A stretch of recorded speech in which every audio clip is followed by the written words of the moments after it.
জয় শিব শম্ভু। এখন চলছে বিয়ের সিজন। আজ হলো শুক্রবার।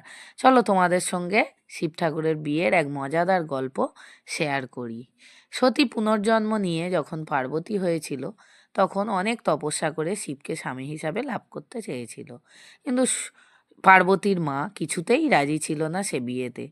কারণ তিনি শুনেছিলেন জামাই শ্মশানে মশানে ঘুরে বেড়ায়, ভূত পেতনিদের সঙ্গে থাকে আর মদমাতাল।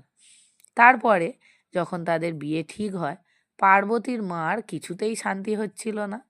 তিনি বাইরে এসে যখন বরযাত্রীর দলকে দেখেন, দেখে তো তিনি অজ্ঞানী হয়ে যান। তিনি দেখেন যে জামাই মদমাতাল হয়ে ভূতেদের সঙ্গে নাচতে নাচতে বিয়ে করতে আসছে। এরকম জিনিস দেখলে কোনো মা কি আর জ্ঞান নিয়ে থাকতে পারে? তিনি তো গেলেন অজ্ঞান হয়ে। সবাই এসে যখন তার জ্ঞান ফেরালেন, তখন আবার দেখলেন তিনি বরযাত্রীর দিকে। তখন দেখলেন যে না, জামাই তো ওইভাবে আসছে না। জামাই সুসজ্জিত হয়ে সুন্দর পোশাক পরে তার মেয়েকে বিয়ে করতে আসছে।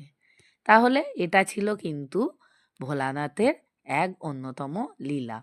তার আসল রূপ দর্শন তিনি করিয়েছিলেন। তো কেমন লাগলো গল্প? অবশ্যই জানিও কিন্তু কমেন্টের মাধ্যমে।